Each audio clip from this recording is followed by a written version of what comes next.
Senator Graham joins us. Senator, let's watch this first before we start talking, sir. But sarcasm and apparently a sense of reason or proportion, all those things seem to have been lost on conspiracy-obsessed conservatives who have turned this email into the Watergate tapes. We now have the smoking document. This is a classic cover-up of a cover-up, and that is a serious offense. Statement today, Senator John McCain said Rhodes' email was ample evidence of the politicization of this tragedy, while Senator Lindsey Graham told Newsmax yesterday this email is a smoking gun. It shows political operatives in the White House working to create a political narrative at odds with the facts. A smoking gun that confirms pretty much what everyone has been saying all along. All right, you would expect that from MSNBC, would you not? And joining us now is the aforementioned Senator Lindsey Graham. Hello, Senator. How you doing? So the smoking gun to them confirms what everyone has known all along, but that's not really the case, is it? Well, you know, it's sad really that our Democratic friends, for the most part, seem to have no interest in trying to uncover about how 4 Americans died in the line of duty 7 weeks before an election. Is really, I think, sad for the country. And let's just remember this. Remember when President Obama told us, as things become available about Benghazi, we will be transparent and share them with the American people? Remember that statement? Sure. This email, which is a smoking gun about how they drove the narrative toward a protest based on a video rather than a coordinated terrorist attack, came about through an independent judiciary. Thank God for an independent judiciary. This administration would have never provided this one document because they know how damning the document is. And when Jay Carney tried to say it had nothing to do with Benghazi, that insults everyone's intelligence. It is disrespectful to the dead and their families, and it will not stand. This document was a result of a private organization, Judicial Watch, not giving up, a judge with the courage to require the executive branch to disclose its sins, and we're just beginning Benghazi. Well, I'm glad to hear you say that. You know, we had the chief investigator for Judicial Watch on yesterday, right after that statement was made by Jay Carney that this was not about Benghazi, referring to the email, and he said Jay Carney is a liar. You agree with that? Yeah, he's lying, and he's misleading the public, and clearly he's lying. But let's call Ben Rhodes, the author of the document, and ask him what it was about. And use common sense. Do you think they were worried about property damage to the embassy in Cairo from a protest? No, they were worried about the 4 dead Americans in Benghazi. What did Susan Rice get asked about on Sunday television? Benghazi and the 4 dead Americans. The third goal of the email is to reassure the American people that we will bring those to justice who harmed Americans. Well, nobody was harmed anywhere other than Benghazi, so the document itself clearly demonstrates they were worried about Benghazi. To suggest otherwise is insulting and disrespectful, but that's the way they've been, and they've generally got away with it. If it hadn't been for people like Judicial Watch and some members of Congress and a few news organizations, this thing would have gone away a long time ago. They got away with it. They were able to run out the clock 7 weeks before an election. And the email is important because it shows that they're not trying to explain what happened in Benghazi, because all the evidence was of a coordinated terrorist attack.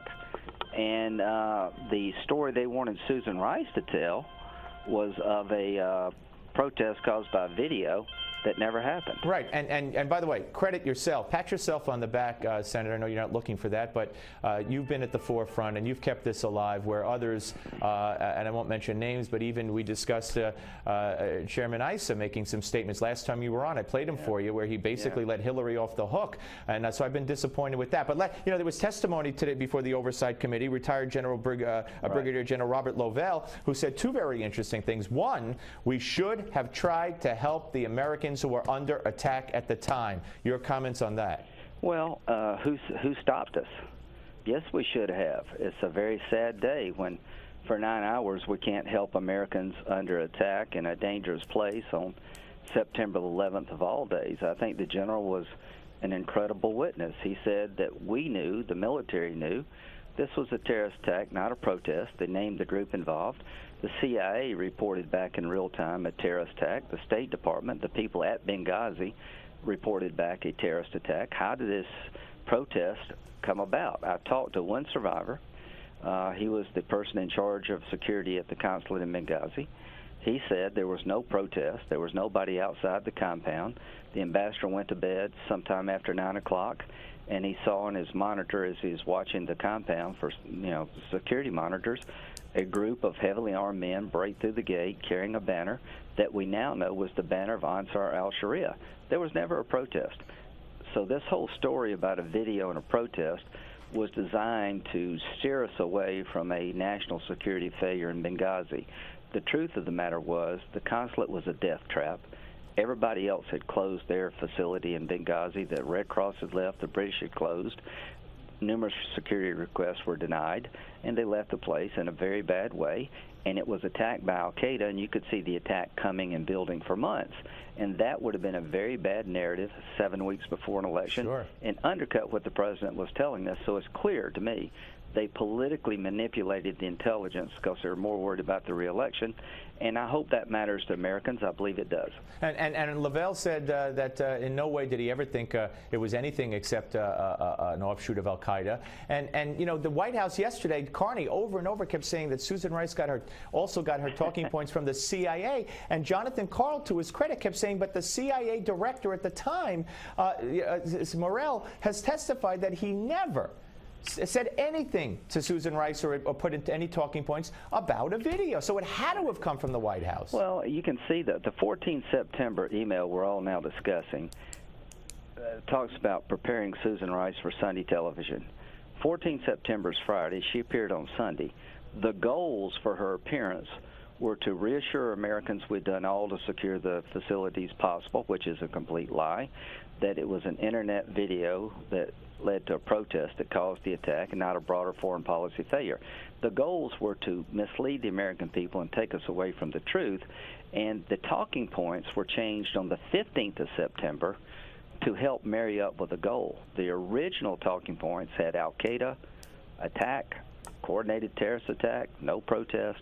What came out eventually was more in line with the goals set by the 14 September. Right. But here, this is important. The talking points did not reference the video. The CIA never blamed the video. Right. So that's why you need Ben Rose to testify. You need Susan Rice to testify. And will that happen, do you believe? Well, I think we need a joint select committee in the House. I'm with you. The House has done a good job. But can you imagine the impact if you had Greg Hicks, who's the number 2 of the State Department, at the table, this general at the table, the CIA station chief at the table who said no protest, all testifying together. It would be overwhelming. It would really be overwhelming. You can't do that with this disjointed process. Senator, let me ask you a question on another subject as we finish up here. We got about a minute. Comcast, who, you just heard, we played that soundbite from MSNBC and how they treated your comments to us at Newsmax. They're looking to merge with Time Warner, with Netflix, and with others. And there's a lot of concern that the Comcast, with its liberal bent, NBC, MSNBC, would control much of the cable industry, and conservative voices might have trouble finding a place. I align myself with the congressman in this regard. There's no competition between Time Warner and Comcast in a cable market, so you're not creating a monopoly. There's competition with satellite, with phone companies, with all kinds of things. But here's my general takeaway about MSNBC. People are in this business to make money, right? These cable companies. I don't think you could increase MSNBC's ratings if you had a gun to people's head. I'm not worried about that. All right? All right, fair enough. Senator, always great to talk to you. Thank you very much. All right. Bye-bye. That's Senator Lindsey Graham here, folks, on the Steve Malzberg Show. Wow, we got a lot covered, a lot of information, and we're going to talk about all of it with the panel which is upcoming. And because you love the Malzberg panel so very, very much, we have made it a two-part panel. So we have two segments to discuss everything, including Benghazi, including the Comcast proposed merger, and job figures today, and so much more. Everything that's going on in the news, we will discuss with the Malzberg panel. Let's remember, it's the Malzberg panel no matter who's on it. And we're coming back with it, and you'll find out who's on it on the Steve Malzberg Show on Newsmax Television.